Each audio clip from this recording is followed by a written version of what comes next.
Leicester Till I Die TV. Watch and subscribe on YouTube and listen on your podcast platform. Oh, Matt Elliott here. Hi, Alan Smith here. Hey guys, Ian Hume here. Hi everybody, Jerry Taggart here. Be sure to watch Chris and Leicester Till I Die TV For all the latest Leicester City news and information. You can also subscribe on YouTube and various social media channels. for the latest updates and news on Leicester City Football Club. Come on, you foxes! Back of the net. It didn't happen in 49, 61, 63 or 69 when they reached the final. But the class of 2021 have delivered. Leicester City are FA Cup winners at last and are history makers at Wembley. A modern day football miracle. They have blown their rivals away. They have blown us all away in truth. Premier League champions 2016, the amazing Leicester City.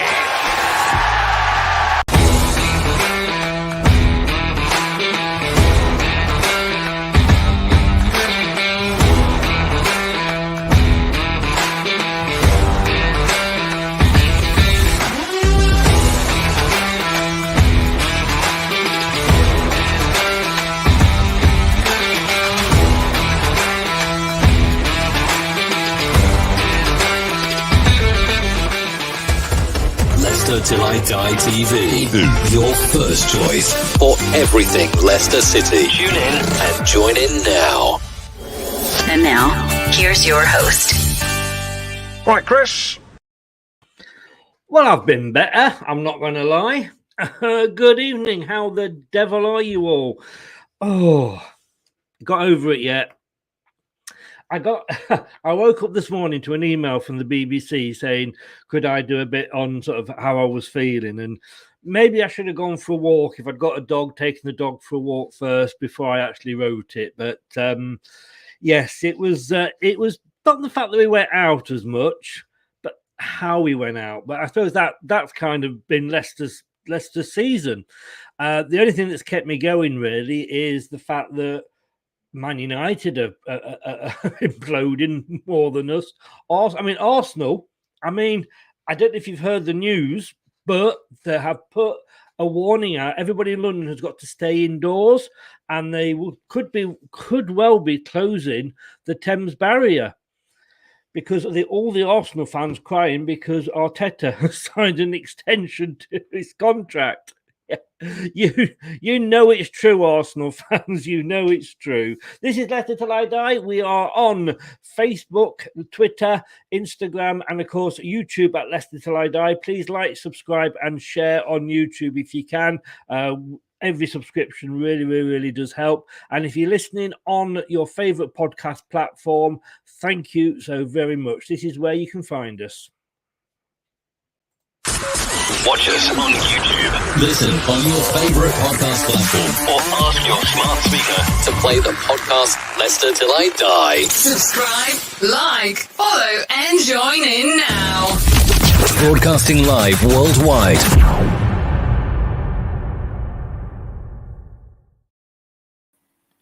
Craig, hello, sir.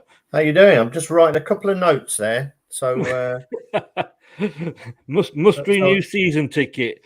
Yeah, well, we still do, don't we? Always do. Cancel flight to Tirana. Yeah, it's funny because I spoke to somebody yesterday. Somebody was delivering something at work, and he had his Leicester top on. And I asked him if he'd be watching the game later, and he said, yeah, he'd be watching. But he'd already booked his flights for Tirana a while ago. But he said he booked them because they were only 49 quid. So I think you could afford to lose it. Yes, I think you can. But we've not had this feeling for a while. I mean, we're going to be going into the end of the season with nothing to play for. No, so it'll be interesting in terms of team selections, Scott. For the end of the season, I was just writing down the fixtures that we've got left. So. But we do have a little bit part to play in top and bottom. So yeah, I think Brendan is one for probably the integrity of the competition. So I'm not sure he'll make too many changes in games where there's something on it. No. Talking about being involved at top and bottom, really pleased to have this guest on again. He's been on before. We're just letting him finish what he was doing, and I'm not going to say what he was doing because that was off air, but hopefully he's finished. Otherwise, this next second could be very embarrassing. But those of mine and Craig age will remember from ITV Sport, Elton Wellesby, big Everton fan. Good evening, Elton. How are you? Good evening, Chris. Good evening, Craig. How you doing, Elton? All right. Yeah, good. Yeah.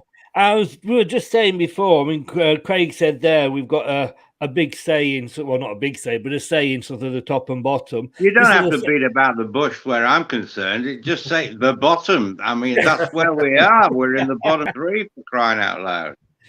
You supported Everton a long time, and well, obviously all your life, obviously. But I mean, is this the worst Everton team you've seen, or? Oh yeah. Oh God, yeah. It's terrible. I remember. There's nothing else to say, is there? Just yes. I remember going back. I don't know what it was, 20 odd years ago, I think, and Everton were involved in a relegation battle, and I think Graham Stewart scored on the last day of the season. Yeah, against Wimbledon, Craig. Yeah. 3-2, Well, we had like two very dodgy years in the 90s, 94 and 98. They were the two. 98's the one you're referring to. Yeah. We had a narrow escape also in 94. In between all that, we won the FA Cup, thanks to Joe Royle, and the Dogs of War. That was in 95. And there's a sort of a 27 campaign in amongst Evertonians, of which I'm not one. Say 27 years since we won anything. And that's the idea of that, to remind people that the club is not run very well. In fact, it's run abysmally, and unless we have massive changes, it'll be another 27 years before we win anything. Big up to Talk. Welcome along. Thanks for joining us, Talk. Type in your channel details. He started a new channel back in Cancer for Men. If you want to type that in, Talk, we'll put that up for you so people can go and follow you on that. It's a great channel, obviously for a good cause as well. I did say, actually, it's so. I know a couple of weeks ago, I don't know whether you were the same, Craig, but I was saying, well, Leeds aren't going to be in trouble. They're out of it now. They're back in it, and it's any one of three probably ready to go down now. Well, I think the media like stories, don't they? So they'll create a story and they rarely give the whole story. It's like at the moment, the battle for fourth place is a North London battle between Spurs and Arsenal. But if you look at the fixtures and the points total at the minute, it could be Chelsea that missed out. They're not doing anything. I don't think that defeat against Everton helped them. So they could miss out, but they're not part of the story because Spurs Arsenal is a bigger story at the top. But at the bottom, it's the same. Yeah. As you said, Elton, I think, Everton are the story. That's going to be the big story. So that's the one that they'll focus on. Hi, TM. How are you doing? Indeed. Yep. And it's football versus cancer. I couldn't remember the exact wording of it, Talk. But yeah, get over there, check that channel out. It's a really good cause. And Talk, he's a Man United fan, but he's one of the nice ones. There are one or two of them out there. He's one of the two. Let's just have a look at the table here. It's just not. I say it's not looking good. It isn't. Let's put it as you said, Elton. Let's put it say as it is. You've been dragged in. I mean, Burnley their owner is either the luckiest man alive, or he's a tactical genius in getting rid of Sean Dyche. But it's turned their season round, hasn't it? Oh, very, very, very much so. I mean, I know Burnley, the club, quite well from a long time ago. But I've always had a soft spot for them, because it's a club which unites a town. Okay, they might not get sellouts and everyone goes crazy at Turf Moor, but the whole crowd, the whole community is Burnley orientated, if you like. Yeah. And they a habit of, it's the old Siege mentality that when they're down there, they invariably seem to put a string of results together and survive. I mean, they've been doing that for years. And under Sean Dyche, yes, they did go down one year, came straight back. I've always said, up until almost recently, up until the appointment of Rafa Benitez at our place, which was an unmitigating disaster. I always said that Sean Dyche is the guy I'd like to come.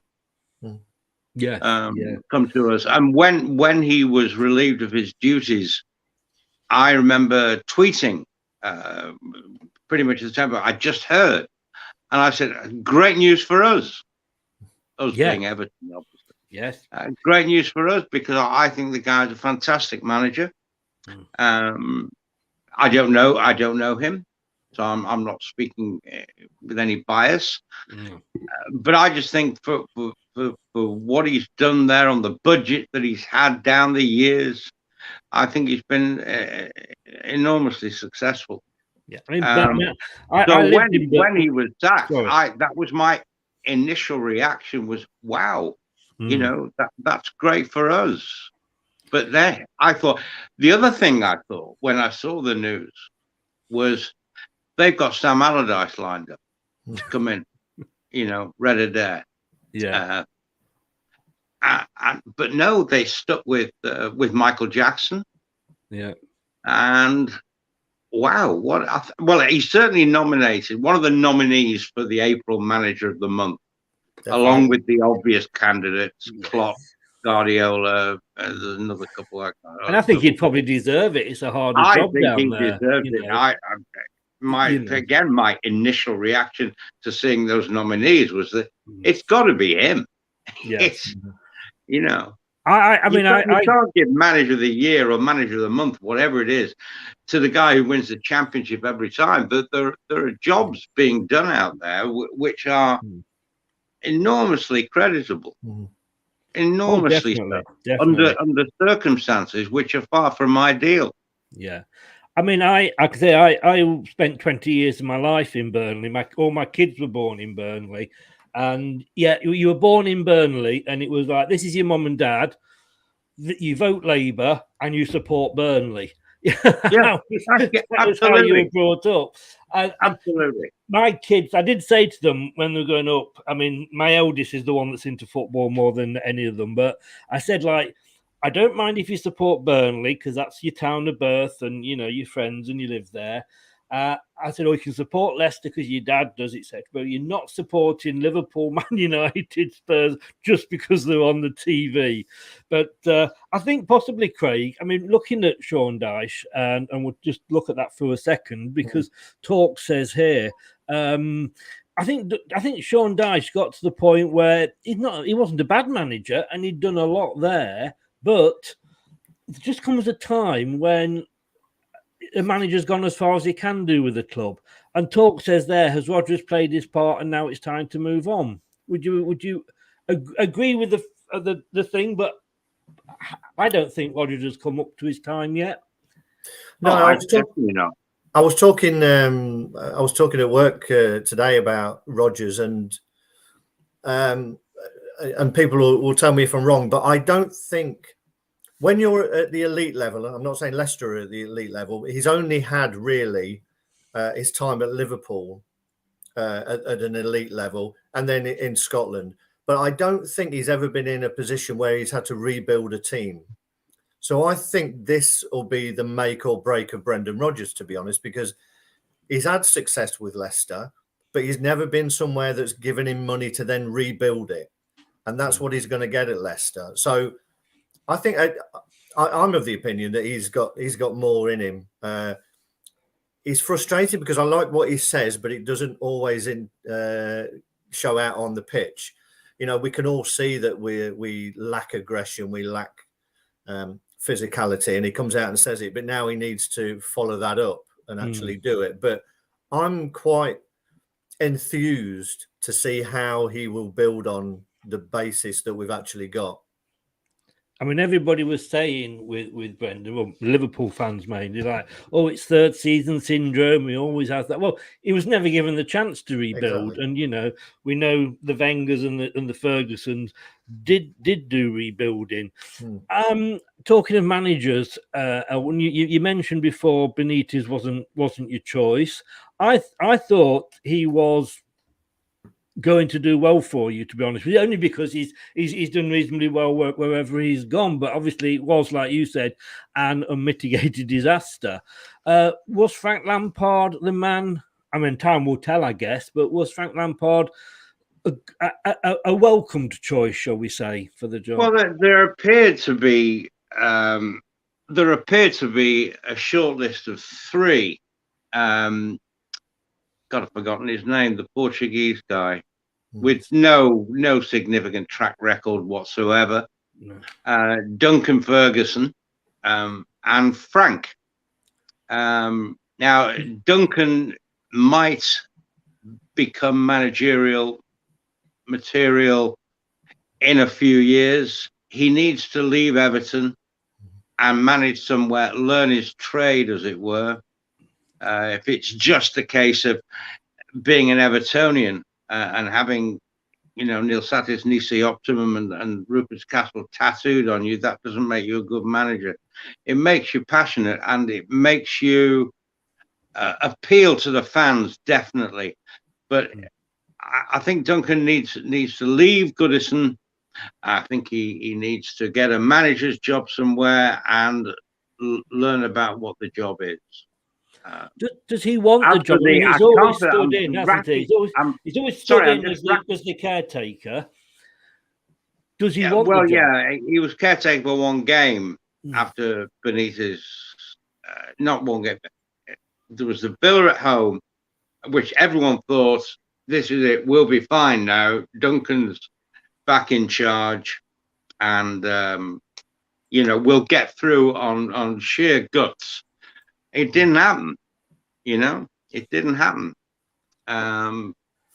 which says probably more about the apathy of the players than anything else.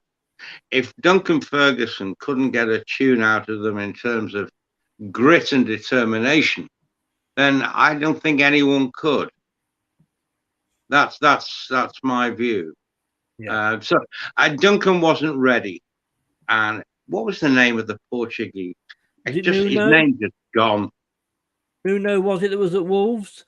No. He was never in contention. It wasn't Gil, was it? No.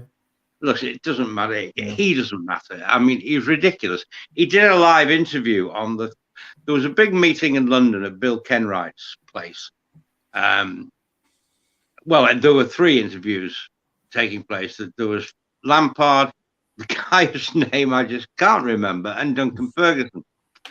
And on the Thursday, the day before this series of interviews, he did a live interview on Sky Sports News, which was a train crash. It was just embarrassing. And so everyone saw that and thought, well, he must be out of the running after that disaster. But apparently not, because the interview went ahead with him on the Friday. And Evertonians, believe me, to a man, were rooting for Frank Lampard. Now, had there been a bigger shortlist, I don't know. But Frank was a very popular choice. But there again, we all knew Duncan wouldn't get it. Why there was this smoke screen that Duncan might, by being part of this interview process, I don't know. I really don't know. I haven't got a clue, because it's ludicrous. So it was basically down to Frank and this guy. Vitor Pereira. Thank you. I'd like to say I knew that off the top of my head, but I didn't. I just googled it while you were talking. No, you've been thinking too long, Chris. No, but Pereira. Yeah, his track record was just unbelievable. He didn't have one. if you go down, and obviously there's still the possibility that you could do, is he Frank the person to bring you back up, or would he go and you get somebody else like a Sean Dyche or somebody like that in? He's seen the Championship with Derby. Some would say, rather unlucky not to get promoted before, and would have been a bit longer at Derby, but for the Chelsea job, which everyone knew was too quick, too soon for Frank. But having said that, there's no way he could turn it down. No. But a similar thing with Wayne Rooney and Everton. Would it really be too soon for Wayne Rooney to come and manage Everton? Because he's done such a wonderful job under the most awful conditions and what have you at Derby. But I think the feeling amongst Evertonians, and my feeling too, maybe it would have been a bit too quick for him, the way it was too quick for Frank at Chelsea. Well, we've been there with Craig, players, haven't we? What do you think, Craig? Do you agree with that? Or? Well, yeah. I mean, first of all, Benitez. I've never bought into Benitez being a good manager. I got to say, for me, Benitez, when he was at Newcastle, you said, Chris, that he's done well wherever he's gone. I'm not buying that, to be honest. For me, Benitez is a manager who, when the team wins, he's a genius. When the team loses, it's the players. He's been like that all the time. He was like it at Newcastle. He was doing the same at Everton. I think he's totally overrated. So I thought he was a shocking choice. I think you're right in what you're saying, Elton. I think Frank got the wave of public support purely to stop the other guy getting the job. I don't think we stopped him getting the job, but I think probably the fans and their feeling played a part in it, because Moshiri is so stubborn. He doesn't even listen to the chairman, Bill Kenwright. He doesn't listen to him, because I know this for a fact. Bill Kenwright said to Moshiri before we appointed Benitez, don't appoint him. He said he'll alienate the fans, etc., etc. And he just listened to his mate, the so-called agent, and they went for Benitez. He was warned by Bill Kenwright, and he ignored the warning. So it's his own stupid fault.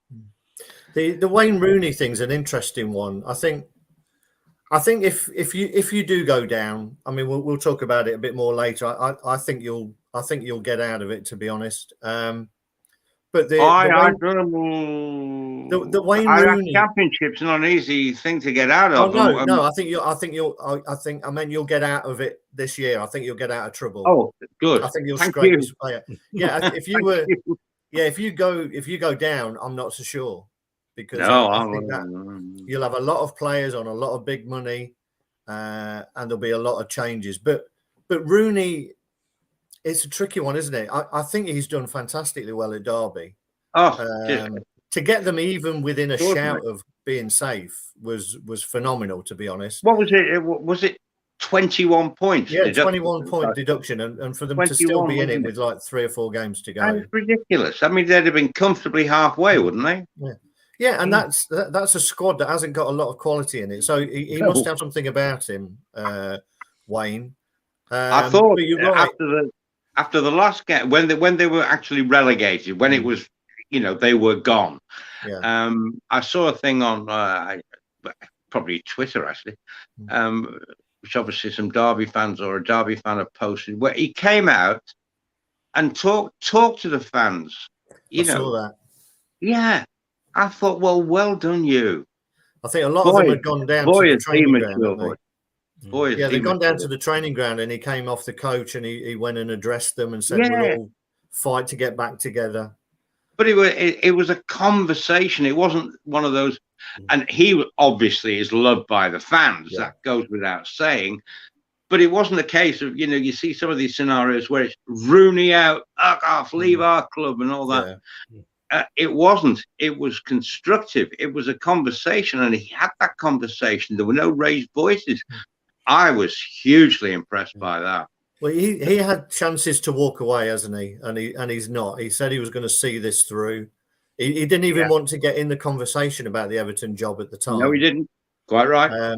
So fair play to him. And the only thing he did a quick fib. He did, which is totally understandable. And we are talking about football, by the way. There's more lying in football than there is. He'll get a job at UEFA or FIFA then, won't he? Well, I mean, yeah, he's fine. He'd be fine in that score. But he did tell a little porky when he said he'd not been contacted. Right. He has. Yeah. He was. But his immediate reaction was, "I've got a job to do here. Thank you, but no, thank you." I think he did say it's hypothetical because I've not been approached. Well, he had. He'd been, well, let's say, sounded out. Yes. How's that? I mean, I lived down in Bournemouth, and I came down here, and you know this, Craig. And funnily enough, I was only watching it the other night. There's a documentary on YouTube. Excuse me. Sorry. Point of order, Mr. Chairman. I didn't realise you were in Bournemouth. I am, yes. So just outside. How come you're such a fanatical Leicester man? Burnley is Burnley. You have 20 years to be a Burnley man. Now you're down in Bournemouth and you don't support them. What the hell's going on with you? I said that to Winston White, the ex-player, because I was saying about being a journeyman footballer. He said, "Well, look at you. Are you in the witness protection scheme?" I move around the country so much. No, it's my job that took me. My job that took me everywhere. No, I was born. I was born and had 21 fun years in Leicester. But no, in Bournemouth, Eddie Howe took over when they were like minus 17 points at the bottom of the 4th division. And look where he is now. So, you can say Wayne Rooney's, if he gets this right, he can probably have the pick of the jobs. And I think there's always a problem, I think, with when you've got an icon like that, like Frank Lampard going back to Chelsea, Craig, it's like you can only just go wrong, can't you? You want to hide into nothing, really, aren't you? Yeah. I think there's a time to go. Rooney's stock has gone into the sorry, Craig. I was to say Rooney's stock has gone into the stratosphere since this last season with Derby. Yeah, and I think he can afford to bide his time.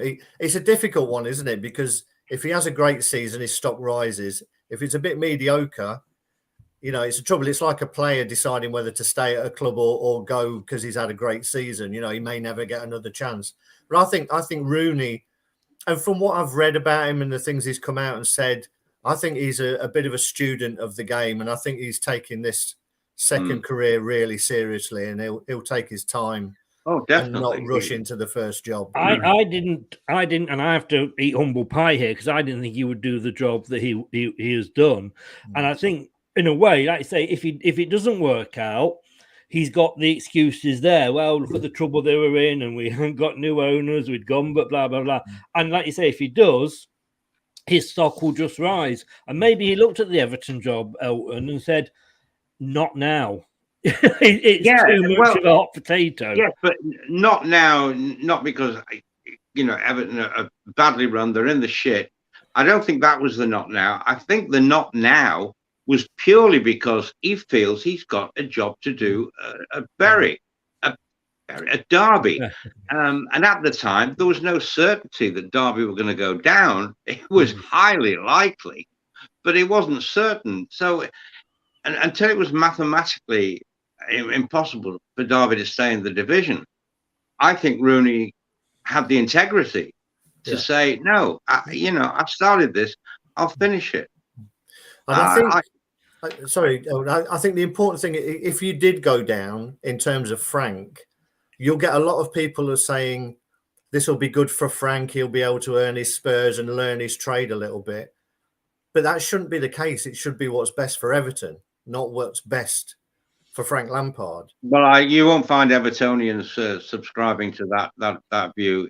With Evertonians, it is purely about the club. And that's how it should be. But what I mean is, in the media, they'll come out and say this, that, and the other. This could be great. It could be the making of Frank, blah, blah, blah. But that should be irrelevant. It should be about what's right for Everton. No. I mean, this is absolutely hypothetical, but if, let's say, we could bring in a manager who would guarantee us survival now at the expense of Frank Lampard, then I would think 99% of Evertonians would say, well, we better do it then. I think we touched on it, whether you're going to stay up and whether you're not. I think watching that game against Chelsea, I was just looking at the games available and the points available.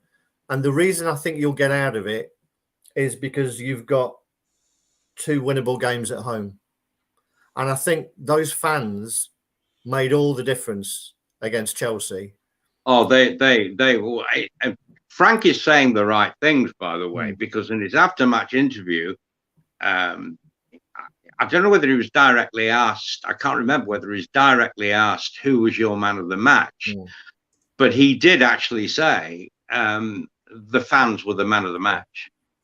No, so he's saying the right things. And I think Evertonians like to hear that.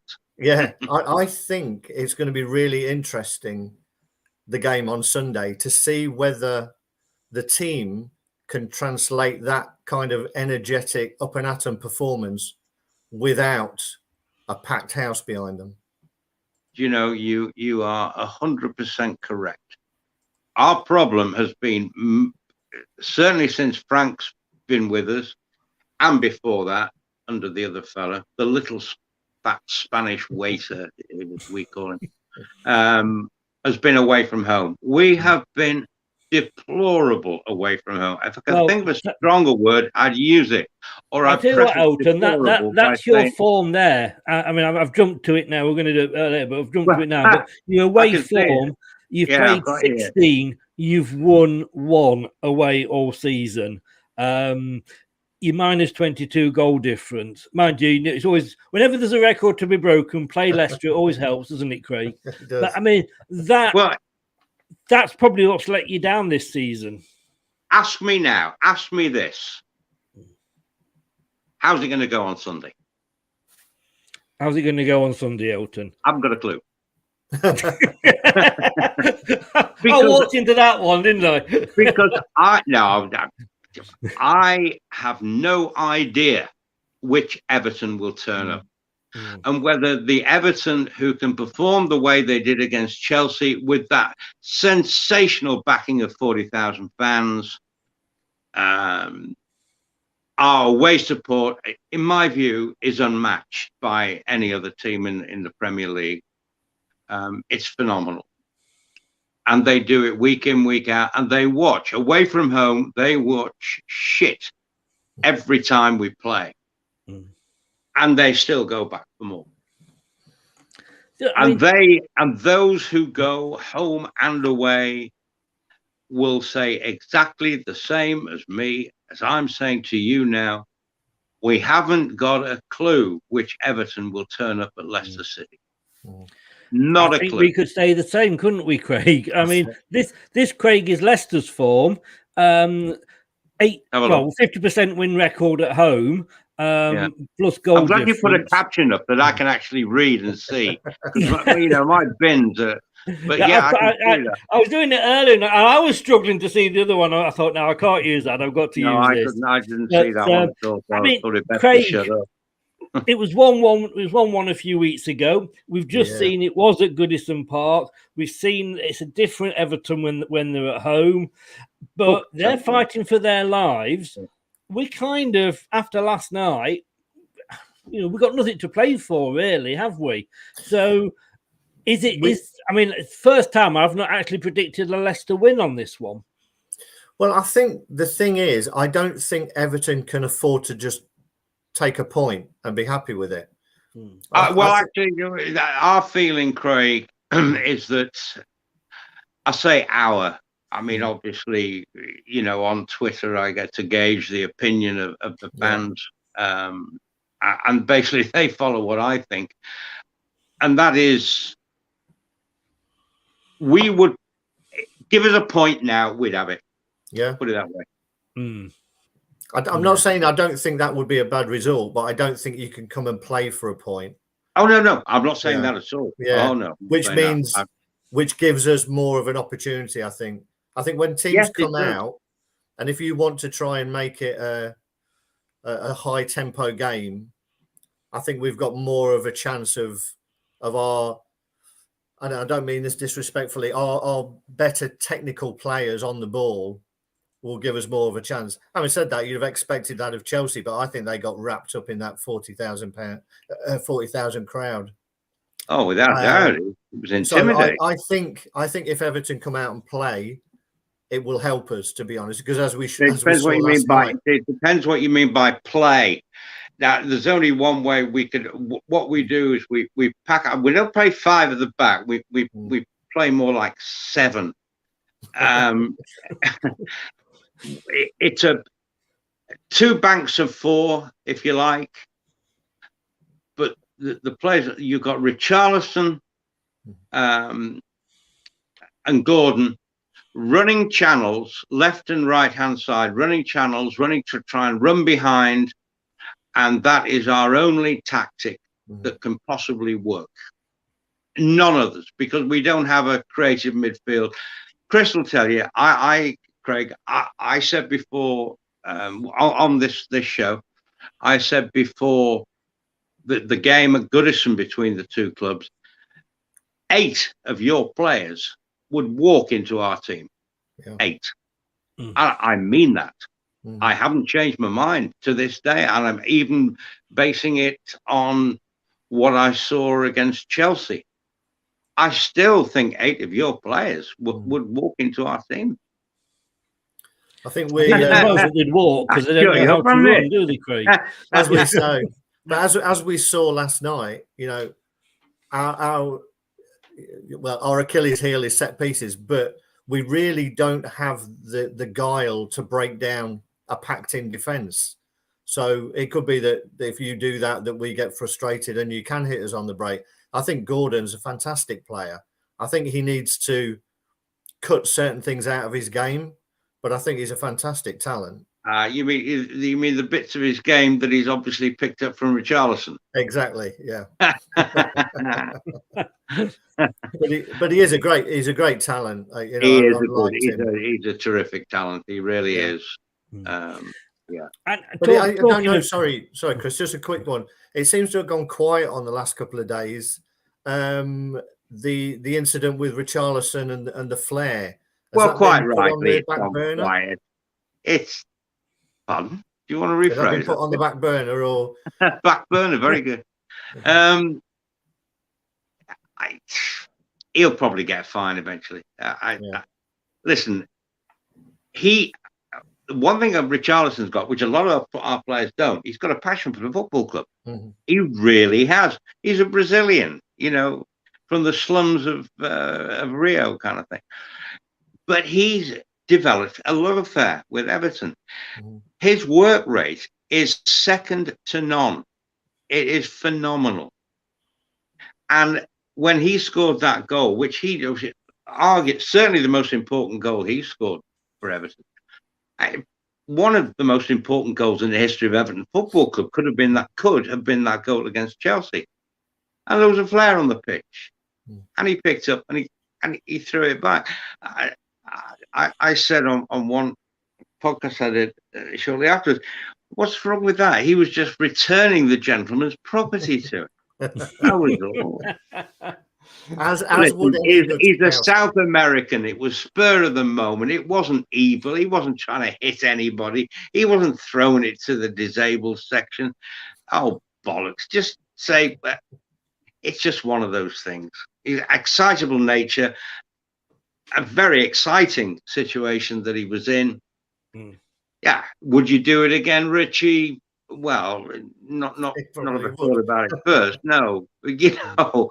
Oh God! Could have been worse. He could have kicked a ball at the ball boy, couldn't he? Yeah, he could have tied himself. Apparently, the ball boys at half-time were told in Rome that if they wanted to be safe, to stand behind their own goal because Leicester weren't getting anywhere near it.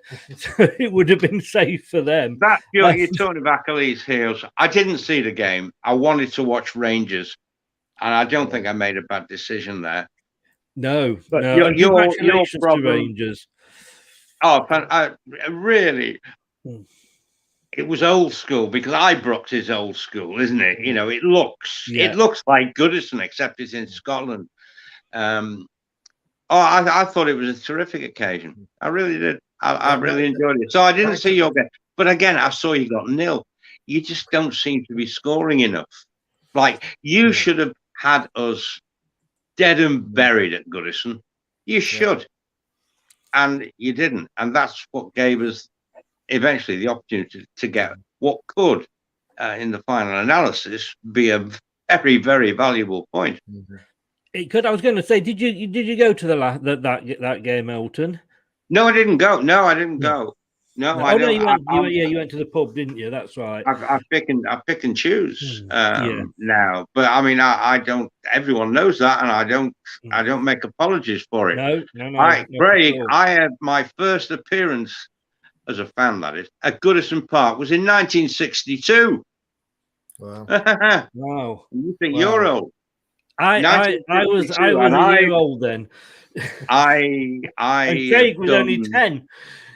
I have done, and I went for right up until I couldn't because of work.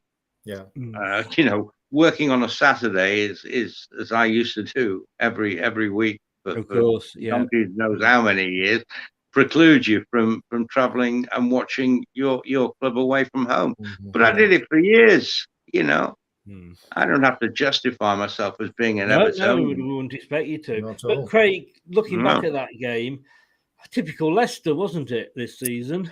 Craig, would you talk for just a couple of minutes on that subject while I make a coffee? No worries. Yeah, one good sugar lad. for me. Elton. Yeah, good luck. No problem. And he's gone. But it's typical Leicester at the moment. We're overplaying, aren't we? We're the poor man's Man City. You know, we want to walk it in at the moment. You know, we want to pass. We're getting promising positions. We want another pass. It's just frustrating to watch. I mean, no disrespect to Everton, but this is. I mean, so I suppose it's always been Leicester. You know, we always seem to struggle against the teams that are sort of below us, haven't we? You know, they always used to say we'd go and beat Liverpool and then go and lose to Rochdale or something. But I'm just wondering about their attitude tomorrow on the pitch. I mean, I've been quite scathing about the game last night, and everybody that follows me on this channel will know I can be critical of Brendan when needed to, and question him. But last night, I don't think Brendan did much wrong. I really don't. And he's back. I don't think he did much wrong last night, but it was just the players let him down. I mean, that was there. For me, that was up there with the Forest game as one of the worst performances I've seen. Not for me. I think there was some poor individual performances. There was a poor tactical decision in terms of marking at the corner, which just seemed ridiculous. Yeah. But I think there was a couple of poor performances. And then he tried to rectify that at half time by changing it. So fair play to him. But I think you also have to give not necessarily credit, but recognise who we're playing against and what they did, which was get a goal ahead and then just sit behind the ball in true Italian fashion, foul, do whatever they had to do to in true Mourinho fashion. Exactly. I think you have to recognise that. As much as you say Leicester weren't great, and we weren't great, but we were up against a master tactician at that kind of game. And I think a lot of teams would have struggled to break them down, to be fair. What I'm saying, though, Craig, and I know what you're saying about Mourinho and Italians. They played it. They went down if you farted next to them. It was, and the referee was diabolical. But when you're talking about a team that and it's the same team that last 2 seasons has got us 5th. We've added to that some very good players, some championship winning players in Samari and Daka. we couldn't even pass the ball. The ball would be going, I'd have the ball, let's say, and I'd see Kieran Dewsbury Hall running up there. I'd pass it, and I'd pass it behind.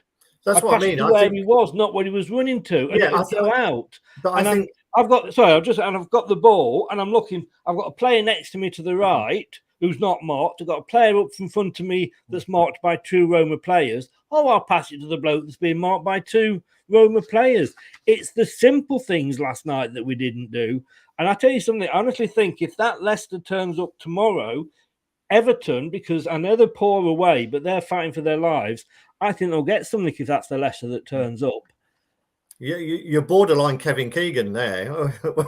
I'm telling you, if they turn up, they've got to come and get something. I would love it. But, that's what I was saying, really. It was individual poor performances rather than a collective, because we controlled a lot of that game. We just let ourselves down in key moments. And I think there was 4 or 5 players who misplaced passes. You're right, simple passes. And I think it took them 45 minutes to come to terms with where and who they were playing against. Dewsbury Hall looked like a rabbit in the headlights for 20 minutes last night. You could see they weren't confident. They were taking easy options and even playing poor balls in the easy options. Second half, we had most of that possession, but by then the damage had been done and they just sat behind the ball. I know, but it's just I would struggle to pick one Leicester player from that had a good game. Yeah, I'm not disagreeing with you. What I'm saying is that even if everyone was on top form, it would have been difficult because of the way that Mourinho went and set up. What was frustrating to me was that when we did get in good positions, our shooting was woeful and we started snatching at things. So it was disappointing. But what I would also say is this is a team that has never been in that situation of 65,000 fans, fanatical fans. Scott went and he's come back today and I've spoken to him and he said he's never been anywhere like that. It was unbelievable. He don't think he'll ever have an atmosphere like that again. And yeah, well, and these players, and I said it before the game, if players want the careers that they want in football, they have to learn to deal with these situations. And I think that was as much of a learning curve for the individuals and the team and the manager who have never been in that position before. So, yes, we didn't play well. But Brendan will have been. He's played at Parkhead and Ibrox, hasn't he? So he's been there. All right. Well, okay. Everyone else then, has never been played that. I know you're trying to pick at little things I'm saying there. But what you've got to see is a bigger picture of a team and a club that is being built over a period of time. And it doesn't happen instantly. And I think, you've touched on this enough, Chris, about fans being unrealistic. I think we had a pretty poor performance last night, but I think you have to put it into context. And I think that's why, a lot of fans don't do. I saw a lot of fans today saying, he should have brought Daka on, who could have exploited the space. There was no space. I think everyone's an expert in hindsight, and I think that's. Of course we are. Of course we are. And I can't lay any of the blame there. The substitutions that Brendan made, if the players were playing on their form, would be the correct decisions. He took off players that weren't playing, and I've actually said I think it's the players that have let Brendan down. No, I agree. I agree with you. I'll just say this, and then we'll move. Honestly, I will love it if we beat them. Love it.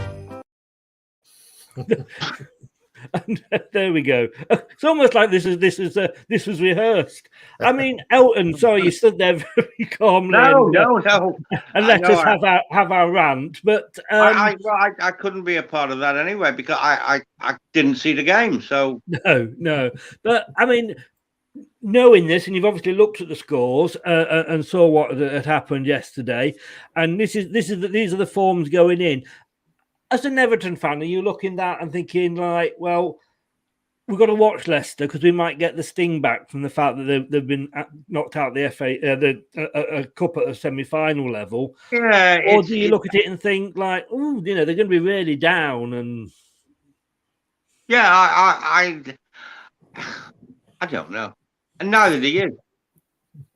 I don't know how Everton are going to react to their latest away game, and neither do you. I think on those two counts, it's a fascinating game of football on Sunday. I mean, are Leicester going to be crestfallen? I have not a clue. Are Everton going to play the way with the spirit and unity that they showed against Chelsea? I've no idea. Good night. And do you think it helps looking at that? Since we've last played, you've played Liverpool and Chelsea. We've played Aston Villa, Roma twice, and Tottenham.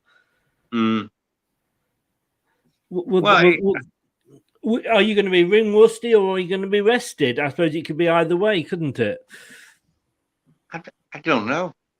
I just don't know. I mean, yeah, we've done enough of these, Chris. But do you know that I will give you a straight answer? No, I know. But I can't speak for Leicester because I don't know what the morale is like in the camp following that defeat. I don't know. No, I'm sounding like a parrot here, a broken record. And if I've said it once, I'll say it again. Yeah, Everton spirit and unity and collectiveness against Chelsea was fantastic. But we haven't had a decent performance away from home since God knows when. So how can you possibly predict how Everton will perform against Leicester? Yes. Just a quick one before you go on to this, Chris. Last season, Everton had, I would say, a pretty clear way of playing, and Calvert-Lewin was integral to that. Do you think his absence has been a massive miss to Everton this year, or is it more than just Calvert-Lewin? Well, the Calvert-Lewin that scored 20-odd goals the season before, I think any team in our kind of situation would miss that. But having said that, Calvert-Lewin, when he's played this season, has been a shadow of that team. I'll tell you how bad it is and how negatively Evertonians view him now is that when we think that are we going to play with someone who's going to rough them up and unsettle a defence, we're thinking in terms of Solomon Rondon, not Calvert-Lewin. Is he fit at the moment? Pardon? Is he fit at the moment, Calvert-Lewin? Has he been on the bench? Yeah. Oh, he's been on the bench. I mean, he could have come on against Chelsea, but he didn't. Well. We brought Rondon on. He's on the front pages of these fashion magazines and things like that in his stiletto boots. We got a song now which says he's not fit to wear the skirt. He's not doing himself any favors at Everton at the moment. In fact, to be honest with you, if we were to get the say, which was mooted not so long ago, that Arsenal willing to pay 60 million for him in the summer, I think more realistically now you're talking 40 million, but also Arsenal's priority is going to be the guy that knocked you out, Tammy Abraham. That's who they really fancy. And if they go for Calvert-Lewin, I don't think they'll be looking to pay 60 million.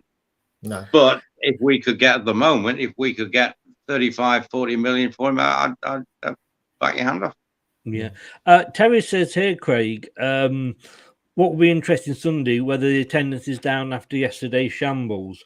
I don't think it will be, but it'd be interesting the fact that it is at home. And, that's the thing that the players have really got to go out and sort of put a show on for the lads, haven't they? Well, they have. I think shambles is a strong word, to be honest, as well. I think you could be right though, Terry, in terms of the attendance. it could be down. I think there was a few games in the middle of the season where attendance wasn't great. But, you know, this is what it comes down to, isn't it? You end up with either fans who, you know, every fan... Fill the away end, I'll tell you. Exactly. Well, I was going to go on to say... Rocket. All Leicester fans would have been looking at that last night and saying, what a fantastic atmosphere, blah, blah, blah, blah, blah. And then when it comes to it, you know, they pick and choose which games they want to attend while still talking about how terrible the atmosphere is, you know, on Twitter and God knows what. So, but I think you're right, Terry, in terms of attendance. It could be down a little bit, but it is an opportunity. And it's going to be interesting to see how Brendan goes, whether he sticks with the team, whether he... You talk about, you know, giving them a rest, but there's nothing to give them a rest for now. So there's no excuse to say, right, we're resting him and saving them for the European game. That's gone. So what you need now is a strong end to the season, to finish as high as you can, top half and pushing. And players are playing for the futures as well, and that's what he should be instilling into them. That he said there's going to be. He said there's going to be a big shake-up in the summer. Let's see what some of these players are made of. What are your kids like? Because that's another thing. When a team has nothing to play for, which you haven't, because you're not going to get into Europe, you're not going to get relegated, so that's basically playing for nothing. Yeah. You know, a manager will give one or two kids a go. I don't know. I'd like to see that, Elton, to be honest, because we have got a few promising youngsters. Some who have made the jump from the under-18s to the under-23s this season. It'd be interesting to know. We've got a guy who's been out on loan at Cheltenham this season called Callum Wright, who's had a fantastic season. Now, I'm not sure what the league rules are at. His loan has finished because their season has finished. They were in League One, which finished last weekend. So whether he's eligible to play, for example. So the answer to the question is we've got some good youngsters, and I would at least like to see them starting to get onto the bench and getting 20 minutes here and there. Yeah, George Hurst is another one, isn't he? Well, George Hurst is an interesting one, isn't he? Because you know, he's done well in his last few games down at Portsmouth. He didn't start well, but he's another of those players where you have to play to his strengths. And of that type of striker, you know, he's a 6'2". He's a big lad, I think. Very much like, you know, Calvert-Lewin last season, Everton played to his strengths. Then you've got different managers coming in who want to play a different way. I'm not sure we would play to George Hurst's strengths, to be honest. But, you know, it's worth having a look. Yeah. Talking about injuries, as we touched on before, just looking at Everton here, Elton. Frank Lampard is hopeful that Charlison will play despite soreness in his ankle. I think we're of the opposite attitude to that. We hope he doesn't. But Andrew Gomez is back in contention, but Ben Godfrey, Andreas Townsend, Donny van der Beek and Andros Townsend remain out. Yeah, well, I don't think any of those will. Well, Godfrey being an exception, will play for Everton again, to be honest. Really? Yeah. Wow.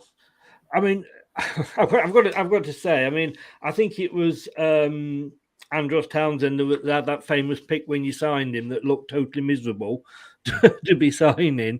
They all do when they sign for it. I mean, on our side, Craig, obviously Wilfred Ndidi looks like it's been a big loss, and obviously our other star player that's out, Ryan Bertrand.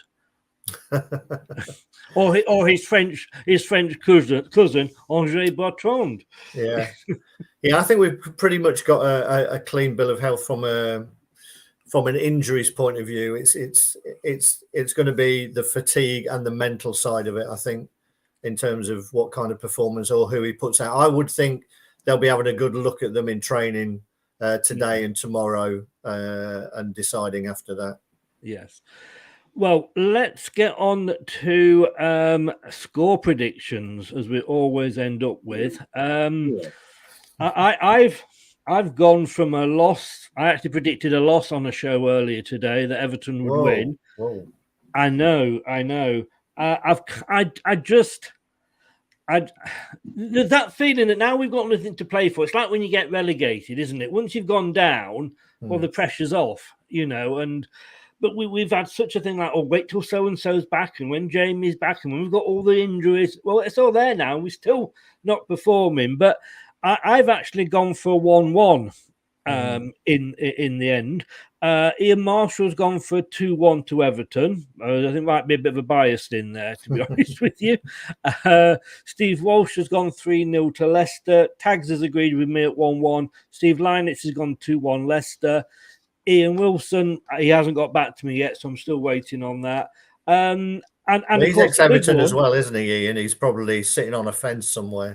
Probably knows. He was sitting on a cruise ship not so long ago, so don't feel sorry for him. And of course, there's the great BBC pundit Mark Lawrenson, and he's gone for a 1-1 as well. So maybe I didn't pick right, seeing that he's gone for the same. Elton, which way would I know we say it's hard to predict, but which way do you see the score going? Well, I'm with you and Steve Linux, and by the sounds of it, Loro too. 1-1. That sounds. We don't score a bucket full of goals, and in the main, the ones we score are deflected. So you don't look at Everton as scoring more than one. I don't know, if you get 2 corners, there's 2 goals for you straight away. Well, you watch this on Sunday. We're very if Mina's playing, Yerry Mina is playing now. Whether he's come through the game against Chelsea without any injury worries. Well, he took a heavy fall from that push. Yes, but he is our we say secret weapon, but he's our main weapon. At corners, offensively. Now, I'm not talking about defensively. We're not much better than you when it comes to that. But offensively, he's very, very good at finding space in the opposition box from set pieces and corners. Who's your tallest player? Because no doubt Ricardo will be on him. Well, it'll be me. I mean, off the top of my head. I mean, I've been very sarcastic. Well, yeah, but I mean, it's a fair question. Because I'm pretty sure it would be Mina. We're not a team of giants, that's for sure. Actually, Spencer's quite right here. Sorry, Spence, you've corrected me. You are quite right. Mark Lawrenson has actually gone 2-0 to Everton. Sorry, because he's doing it with he always does it with somebody else. Bob. Mark Lawrenson takes on one half of Bob Villan duo and Arsenal fan Bobby Violin. Never heard of him. I'm obviously getting old. It's Bobby that's gone 1-1. Sorry, Loro's gone 2-0 so to Everton. So that means we're going to win. Craig. Yeah, it's all right. As much as I love Loro, yeah, it's lovely, lovely bloke. Known him for years.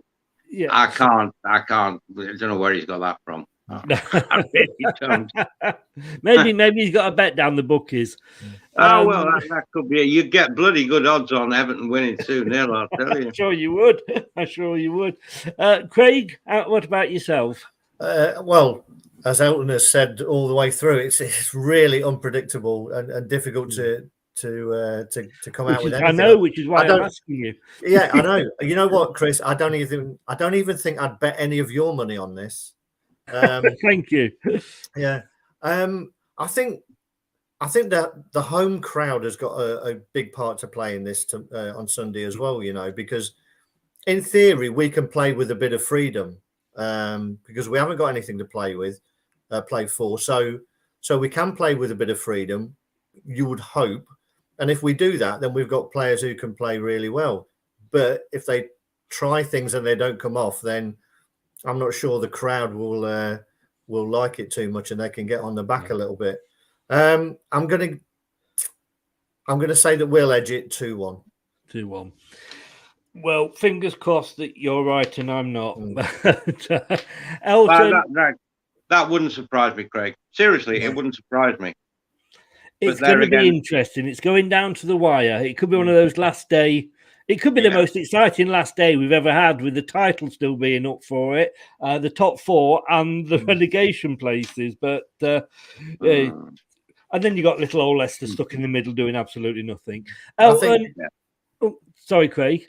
I was just going to say, you're talking about the end. I think when I looked at all the fixtures and where it was, I just think it may even come down to goal difference. And if that's the case, then it'll be poor old Leeds who heading through the trapdoor. Yes, it could be. It could be. Yeah. Elton, look, I wish you all the best, mate. Thank you so much, as always, for coming on.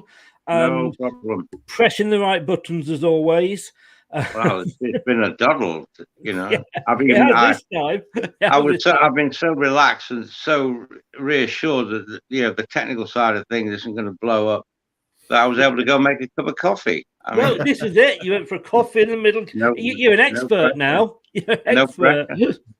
Elton, as always, we'll talk before the end of the season, I'm sure. But thank you. Good. As I always say, thank you so much for coming on. And stay safe. I'd wish you all the best for Sunday, but I wouldn't mean it. Yeah, I was just going to say, after working with Chris all season, it's lovely to have the opportunity to work with a professional, Elton. Craig, I appreciate that. You're welcome. I also agree with you. I see. It's that way, is it? It's no. Way. I love the bones of you, Chris. You know he's right. He's right. That's the thing. I won't do it. Elton, thanks very much, mate. Take care. Stay safe, and all the best. Good night, guys. Cheers, Craig. Bye. Bye. You know I don't mean it, Chris. I know you don't. I could sit and listen to Elton just all night. I could just talk to him all night about it. It's great value for nothing. Yeah, he is. And he loves the club. He loves his club. You can tell. Know? And I mean, I said to my son, and he's going like, "Who?" But Elton John. I went, no. But no, great guy. Craig, thank you so much. You're going, I presume, on Sunday. I shall be there indeed. It's going to be fun. It's going to be a strange atmosphere because, like we say, there's nothing to play for. But as annoyed, it's like anything else. And I'm doing, if anybody's sort of still around, 9 o'clock tonight, I'm doing a post-match on the match because I think everybody was a bit too worked up yesterday to look at it without screaming. And even this morning when I woke up, I felt the same. But at the end of the day, we got to a European semi-final. Okay, it was the Conference League, which is possibly only here for a couple of seasons, but it's still something to be proud of, isn't it? It is, and I take on board. And I saw Terry's other comments flash up there. Yeah, I think it's all. It was disappointing, wasn't it? Because they were a team who could have been beaten. And I think that's where the disappointment comes in. You get so close to these finals, but I think if you look at it in the wider perspective of the growth of the club, then we're on the right trajectory, aren't we? And I think it's going to be an exciting summer for us as well. It's going to be interesting to see who goes, who stays, and who comes in. But that's football for you, and that's supporting Leicester. Craig, young man, thank you so much as always. You're welcome. Adding to today's show, and I will see. We've got a quiz next week, I believe, unless Aston Villa cancel it again. Well, we have indeed, yeah. So I know they've got. Have they got a game in midweek or something as well? I'm not sure because they're playing Burnley twice, aren't they? They are. So we do. Well, I don't know if you're free, but Tuesday we've got because we're playing Norwich on the Wednesday. And I think we're doing the quiz on Thursday. Is that true? Something like that. I'll double check, Chris. It is something like that. Yeah, something like that. If you're free on Tuesday for the Norwich review, one thing I can guarantee this season is that we won't have a Norwich fan on because they disappear. They don't reply to messages or tweets or anything like that.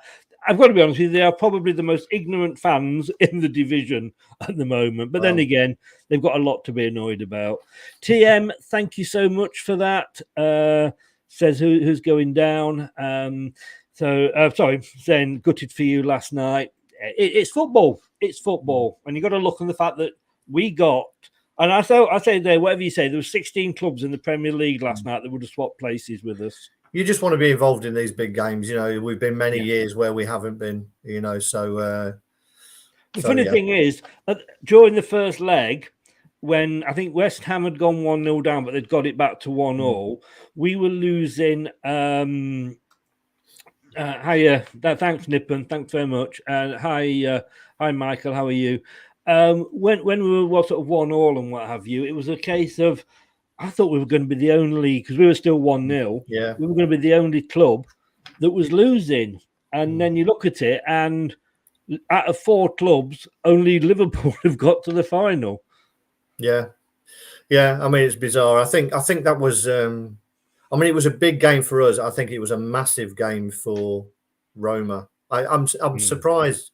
You know, the more that you heard last night, their record.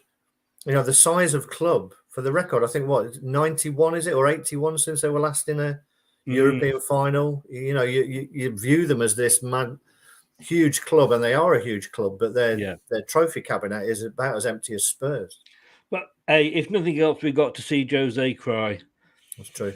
Yeah. And of course, his brother, Joe's B. Right. Thank you. Yeah.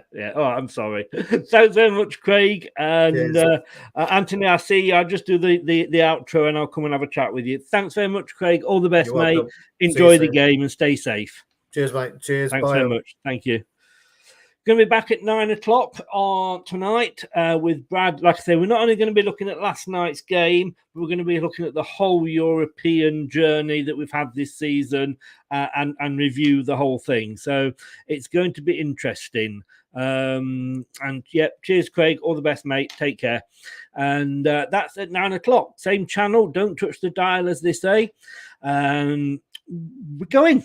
Anthony, stay there because I will come to you when we finish. Thanks very much for watching. If you have been on Leicester Till I Die TV on YouTube, please press that subscribe button. It all helps support the channel. And if you have been listening on your favorite podcast platform, thank you very much. The listening figures are just amazing.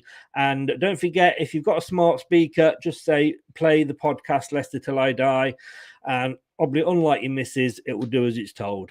Good night. See you in an hour. Good night. Thanks for watching Leicester Till I Die. This is Chris saying goodbye and see you next time. Follow us on Facebook, Twitter and Instagram.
That's all, folks. Some people are on the pitch. They think it's all over. It is now.